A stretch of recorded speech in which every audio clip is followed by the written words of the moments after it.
Hello दोस्तों, कैसे हैं आप सब। स्वागत है आप सभी का कॉमिक वर्ल्ड चैनल पर। तो चलिए दोस्तों, शुरू करते हैं राज कॉमिक्स में भोकाल सीरीज़ की अगली कॉमिक्स गुणीक। गुणीक। दरबारियों से खचाखच भरा हुआ था विकास नगर का राज दरबार, लेकिन फिर भी वहाँ मौजूद था ऐसा घोर सन्नाटा कि अगर सुई वहाँ गिरती तो ज्वालामुखी के फटने सा विस्फोट होता। और वह सन्नाटा था उस पिंजरे के कारण जो दरबार के बीचों बीच रखा हुआ था, और उस संदेश पत्र के कारण जो भोकाल के हाथ में थमा हुआ था। विकास नगर वासियों, बिना पिंजरा खोले इस सिंह को पिंजरे से बाहर निकालकर बुद्धि की धार दिखाओ या फिर तलवार की धार देखने के लिए तैयार रहो। राजा सनकी देव। इस विचित्र पहेली ने विकास नगर वासियों के सामने एक सवाल खड़ा कर दिया था कि उसका हल करके उन्होंने राजा सनकी देव की इस चुनौती को या तो बुद्धि से जीतना था या फिर जीतना था तलवार से। एक अनोखे द्वंद्व से घिरा हुआ था विकास नगर के हर धुरंधर का मस्तिष्क। भोकाल ने तलवार खींचकर जिसका अंत कर दिया। राजा सनकी देव को हम इस पहेली का उत्तर तलवार से देंगे। नहीं, ये आवाज़ राज दरबार के मुख्य द्वार की तरफ से गूंजी थी। उस शख्स के मुख से जिसका चेहरा बुद्धिमत्ता के तेज और कदम आत्मविश्वास की दृढ़ता से भरे हुए थे। शान से चलता हुआ वह रानी मोहिनी के सामने पहुंचा और फिर उसके मुख से गूंजी वह शांत और प्रभावशाली आवाज़, मुझे गुणिक कहते हैं महारानी। अवसर दे तो मैं ये सिद्ध कर सकता हूँ कि जिस कार्य को लाखों तलवारें नहीं कर सकती, उसे एक बुद्धि पलक झपकते ही कर डालती है। स्तब्ध महारानी ने गुड़ीक नामक उस व्यक्ति को आज्ञा दे दी। कुछ ही क्षणों बाद मोम का जो सिंह शान से पिंजरे में मौजूद था वह पिघल कर तेजी से बाहर की तरफ भाग रहा था। सभी की फटी फटी आंखों के सामने ही सिंहासन सिंह बिना पिंजरा खोले पिंजरे से बाहर आ चुका था। बुद्धि के उस जादूगर की बदौलत जिसने सिद्ध कर दिखाया था कि तलवार का बुद्धि से कोई मुकाबला नहीं, और जिसके लिए भोकाल सहित सभी के मुख से एक ही स्वर निकला, वाह वाह। जबकि रानी मोहिनी के कंठ से निकले प्रशंसा से लबालब भरे हुए शब्द, आपने दिखा दिया मान्यवर गुणिक कि हर सुख सुविधा से संपन्न हमारे राज्य में उच्च कोटि बुद्धि की कमी थी। आपको विद्वान प्रमुख के पद पर नियुक्त करके हम इस कमी को पूरा करते हैं। धन्यवाद महारानी। विकासनगर की समस्याओं का तलवार से निवारण करने वाला भोकाल पहले से ही विकासनगर के पास था। अब उन समस्याओं का बुद्धि से निवारण करने वाला गुणिक भी विकासनगर को मिल गया था। लेकिन कुछ समस्याएं ऐसी होती हैं जिनका निवारण न तलवार कर सकती है और न बुद्धि, और ऐसी समस्याओं को महामारी का नाम दिया जाता है।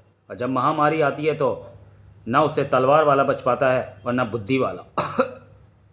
विकासनगर में फैली यह बीमारी तेजी से अपने शिकारों की संख्या बढ़ा रही थी। मौत का शिकार।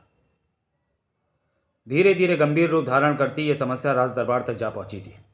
नगर में एकाएक फैला क्षय रोग तेजी से विस्तार कर रहा है और धीरे धीरे संपूर्ण विकास नगर को अपनी चपेट में लेता जा रहा है। इसके स्पष्टीकरण में आप क्या कहना चाहेंगे स्वास्थ्य मंत्री महोदय? मैंने इस विषय में संपूर्ण विकास नगर के वैद्यों से मंत्रणा की है महारानी, जिससे ये चौंका देने वाला तथ्य सामने आया है कि क्षय रोग के फैलने के जो कारण होते हैं उनमें से एक का भी नगर में कोई लक्षण दिखाई नहीं दिया। बड़े बड़े आयुर्वेदाचार्य आश्चर्यचकित हैं कि आखिर वह क्या कारण है जिसकी वजह से यह रोग इतनी तेजी से राजधानी में फैल रहा है। काफ़ी जांच पड़ताल के पश्चात इस रोग के फैलने का एक ही कारण सभी वैद्यों की नज़र में आया, और वह है रोगी के शरीर पर पाया जाने वाला वो छोटा सा निशान जो मनुष्य के शरीर पर तब पड़ता है जब उसे कांटा या सुई चुभई जाए। इसका क्या तात्पर्य हुआ? पता नहीं, अभी जांच पड़ताल जारी है। शीघ्र ही हम किसी निष्कर्ष पर पहुंच जाएंगे। स्वास्थ्य मंत्री ने जांच पड़ताल के पश्चात किसी निष्कर्ष पर पहुंचना था, लेकिन भोकाल की मुख मुद्रा बता रही थी वह किसी निष्कर्ष पर पहुंच गया है। विकासनगर का ये भीड़ भरा बाजार जहां मौजूद थी स्वस्थ व्यक्तियों की भीड़, लेकिन इस भीड़ में मौजूद बहुत से व्यक्ति अब स्वस्थ रहने वाले नहीं थे। इस लबादाधारी व्यक्ति के हाथ में थमी सुइयां और उसकी आंखों में नृत्य करती नफरत उसका प्रमाण थी। इस समाज के कारण मुझे क्षय रोग लगा है। मैं इस सारे समाज को इसका रोगी बना दूंगा। इन सुइयों की सहायता से जो मेरे उस खून से भुजी हुई हैं जिसमें भरे हुए हैं क्षय रोग के जीवाणु। इन सुइयों को मैं इस तरह लोगों को चुभोकर उनके रक्त में रोग के कीटाणु पहुँचाकर उन्हें क्षय रोगी बना रहा हूँ, और ऐसा मैं तब तक करता रहूँगा जब तक विकास नगर के बच्चे बच्चे को इस रोग का रोगी नहीं बना देता। जिस घिनौने खेल को वह लंबे समय तक खेलने की सोचे बैठा था वह आज ही खत्म होने जा रहा था, और इसका प्रमाण था सुई चुभोने के लिए बढ़ते उसके हाथ का उसके धड़ से जुदा होना ना, और भोकाल के हाथों में रक्त रंजित तलवार का थमे होना। स्वास्थ्य मंत्री की बातें सुनते ही मैं समझ गया था कि क्षय रोग का इतनी तेजी से फैलना किसी षड्यंत्र का हिस्सा है। कोई जीवाणु युक्त सुई लोगों के शरीर में चुभोकर उन्हें रोगी बना रहा है। और अंततः मैंने तुझे ढूंढ ही लिया पापी। तूने मुझे नहीं अपनी मृत्यु को ढूंढा है भोकाल। बला की फुर्ती से उसने अपने दूसरे हाथ में थमी कई सुइयां भोकाल की तरफ उछाल दी, लेकिन भोकाल ने ना उन सुइयों को अपने तक पहुंचने का मौका दिया और ना ही उसे दोबारा सुइयां फेंकने का। तो इसी दंड का हकदार था। तलवार के एक ही वार से उसकी गर्दन उसके धड़ से अलग करके भोकाल ने न्याय कर दिया। लेकिन भोकाल का यह न्याय किसी की नज़रों में अन्याय था। प्रतिशोध लेना हमारे कुल की परंपरा है। समाज ने तुझे जो रोग प्रदान किया उसका प्रतिशोध समाज से लेकर तूने अपने कुल की परंपरा का निर्वाह करके कोई अपराध नहीं किया था, लेकिन तुझे मौत के घाट उतार कर भोकाल ने बहुत बड़ा अपराध किया है। मैं सौगंध खाता हूँ, जब तक भोकाल से तेरी हत्या का प्रतिशोध नहीं लूंगा तब तक ना मैं अन्न को हाथ लगाऊंगा और ना अपने केशों में गांठ लगाऊंगा। मेरे षड्यंत्रों में फंसकर तड़प तड़प कर मरेगा भोकाल। भोकाल के विरुद्ध कई षड्यंत्रों का ज्वालामुखी सुलग चुका था, जिसका विस्फोट जल्दी विकासनगर के राज दरबार में होगा। सावधान, मैं 7 दिन के अंदर रानी मोहिनी की हत्या कर दूंगा। अज्ञात हत्यारा। कौन है ये हत्यारा और वह हमारी हत्या क्यों करना चाहता है? यह पत्र किसी विक्षिप्त व्यक्ति के मस्तिष्क की उपज लगती है। नहीं, इस संदेश को इतने हल्के ढंग से लेना ठीक नहीं है स्वामी। पत्र जिसने भी भेजा है वह अवश्य चाची जी की हत्या करना चाहता है। रूपसी का कहना एकदम उचित है महाबली, हमें इसे अत्यंत गंभीरता से लेना होगा महाबली। मैं आज ही सेनापति प्रवीण कुमार से मंत्रणा कर महारानी की कड़ी सुरक्षा व्यवस्था का प्रबंध करता हूँ। मात्र सुरक्षा व्यवस्था से कुछ नहीं होगा महाबली, आपको हत्यारों को पकड़ने के लिए भी प्रयत्न करना होगा। रानी मोहिनी की सुरक्षा व्यवस्था अत्यंत कड़ी कर दी गई। सैनिकों के साथ महल के तीनों छोरों को सेनापति प्रवीण कुमार, उप सेनापति रणधीर सिंह और महामंत्री चंद्रमणि ने संभाला था, और चौथे छोर पर भोकाल स्वयं मौजूद था। लेकिन मात्र सुरक्षा व्यवस्था में ही व्यस्त नहीं था भोकाल, उसकी हत्यारे की तलाश भी जारी थी, और उसकी वह तलाश इस गडरिये की सूचना के साथ पूरी हुई। मैं आज जब जंगल से बकरियां चराकर लौट रहा था तो मैंने वहां स्थित शिव मंदिर में 4 व्यक्तियों को बैठे देखा। वेशभूषा और चेहरे से वो चारों व्यक्ति मुझे संदिग्ध लग रहे थे भोकाल। धन्यवाद मित्र, मैं उन्हें देखूंगा। यह सूचना मिलने के पश्चात एक पल भी वहां नहीं रुका रहा भोकाल तुरंत ही गडरिये के बताए स्थान की तरफ चल पड़ा। वह इसी मंदिर के बारे में गडरिये ने मुझे बताया था। यहाँ 4 हथियारबंद व्यक्तियों की मौजूदगी इस बात की पुष्टि भी करती है कि गडरिये ने जो कहा वह सत्य है। यह अवश्य महारानी की हत्या की योजना बनाने के लिए यहाँ मौजूद है। ये चारों संभलें, इससे पहले ही मुझे इन पर कर देना चाहिए आक्रमण। अप्रत्याशित था भोकाल का आक्रमण, जिससे न वे संभल पाए और ना ही भोकाल ने उन्हें संभलने का कोई अवसर दिया। इस समय इन्हें अचेत करना ही उचित है ताकि इन्हें राजमहल ले जाकर इनसे पूछताछ करके विकासनगर के विरुद्ध रचे जाने वाले सारे षड्यंत्र का पर्दाफाश किया जा सके। चारों को अचेत कर भोकाल उन्हें लेकर राजमहल की तरफ बढ़ रहा था, लेकिन उसे क्या मालूम था कि जिस षड्यंत्र को वह फाश करना चाहता था उसका निशाना विकासनगर नहीं, वह खुद था। और उस षड्यंत्र में वह बहुत जल्द ही फंसने वाला था, क्योंकि उस षड्यंत्र की आग अत्यधिक कड़ी सुरक्षा के बावजूद भी रानी मोहिनी तक जा पहुंची थी, उस व्यक्ति के रूप में जिसका उद्देश्य उसके हाथ में थमे चमचमाते खंजर के रूप में स्पष्ट नजर आ रहा था।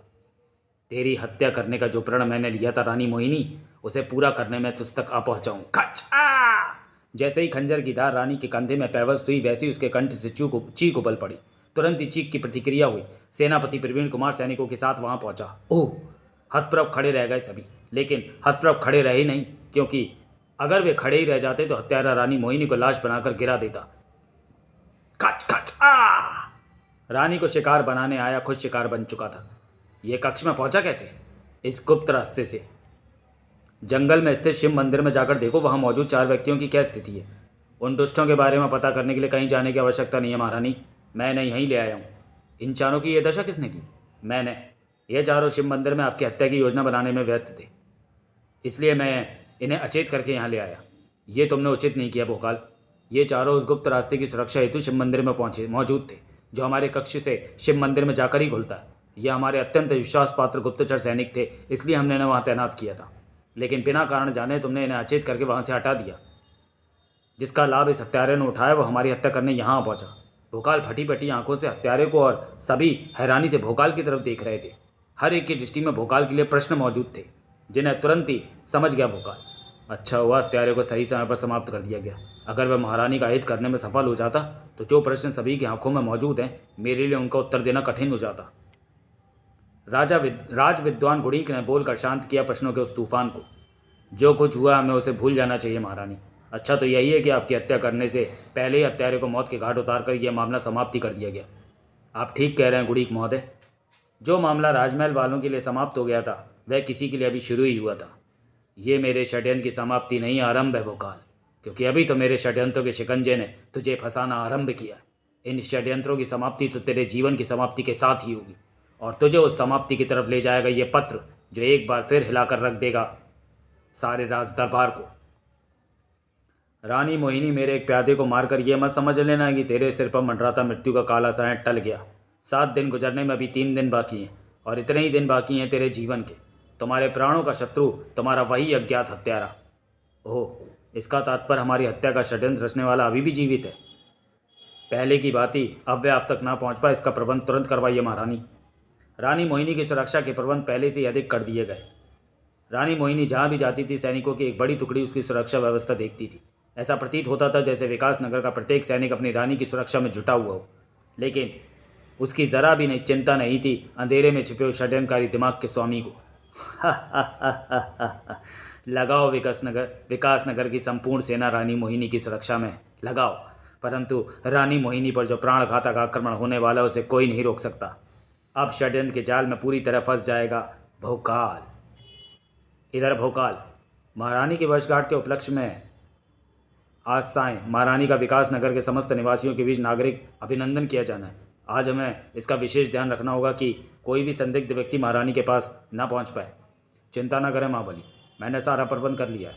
महारानी के पास जो भी पहुंचेगा उसकी पूरी तरह जांच पड़ताल की जाएगी। और रही सुरक्षा की बात, तो सुरक्षा व्यवस्था इतनी कड़ी है कि सैनिकों की नज़र से बचकर कोई चींटी भी महारानी तक नहीं पहुँच सकती। आज 7वां दिन है, यह दिन किसी तरह गुजर जाए तो चैन मिलेगा। आज मुझे भी पूरी तरह सतर्क रहना है। उसी शाम कहीं कोई गड़बड़ नहीं, सभी को सामान्य रूप से चल रहा है। वैसे इतनी कड़ी सुरक्षा व्यवस्था के बीच हत्यारा यहाँ आने का कदापि साहस नहीं कर सकता। टन! ओह, ये भाला कहाँ से आया? किसने फेंका इसे? अरे, इस पर तो कोई पत्र बंधा हुआ है। देखूं क्या लिखा है इसमें। भोकाल ने भाले से बंधा पत्र खोला। पत्र में लिखे शब्द पढ़ते ही भोकाल ऐसे चौंका जैसे उसके हाथ में थमा पत्र एकदम दहकता अंगारा बन गया हो। सावधान महाबली, लाल पोशाक और पीली पगड़ी वाला गुलाबों की जिस माला को महारानी के गले में डालेगा उसमें एक छोटा मगर अत्यंत विषैला सर्प छिपा हुआ हो। वह उस सर्प से डसवा कर महारानी की हत्या करना चाहता है। तुम्हारा शुभचिंतक। ओह, भोकाल के शरीर में सनसनी दौड़ती चली गई। फिरकनी की भांति जब वह सामने मौजूद उस मंच की तरफ घूमा जहाँ रानी मोहिनी का अभिनंदन हो रहा था, तब वह उछल ही पड़ा। लाल पोशाक, पीली पगड़ी, गुलाबों की माला, वह व्यक्ति हत्यारा है। वह अपने हाथ में थमी गुलाबों की उस माला को महारानी के गले में डालने जा रहा है जिसमें विशाला सर्प छुपा हुआ है। मुझे उसे रोकना होगा, और मेरे पास मात्र एक क्षण है, इसलिए उसे रोकने का इससे अच्छा साधन और कोई नहीं होगा। इधर भोकाल के हाथ से छूटकर भाला सनसनाया, उधर लाल पोशाक और पीली पगड़ी वाले के अधरों पर मुस्कान खेली। उसने तेजी से माला रानी मोहिनी के गले में डाली और चीखते हुए रानी मोहिनी को एक तेज धक्का दिया। बचिए महारानी! इधर महारानी नीचे गिरी और इधर उसके सीने के आर पार हो गया वह भाला। सभी के मुंह से एक साथ निकला। इस युवक ने अपने प्राणों का बलिदान देकर महारानी के प्राण बचा लिए, हत्यारे को विफल कर दिया। इस युवक के बलिदान ने महारानी पर भाला फेंकने वाला हत्यारा है कौन? भाला फेंकने वाले को देखने के लिए जब सभी की निगाहें भाले के आने की दिशा में घूमी तो सभी ऐसे जड़ हो गए मानो उन्हें सांप सूंघ गया। जड़ होते भी क्यों ना, भाला फेंकने वाले के रूप में उन्हें नजर जो आ रहा था भोकाल। काटो तो खून नहीं जैसी स्थिति थी भोकाल की। मैंने भाला महारानी पर नहीं उस युवक पर चलाया था जो महारानी के गले में सर्पयुक्त माला डालने जा रहा था। इस माला में तो कोई सर्प नहीं है, ये तो गुलाब के फूलों की माला है। लेकिन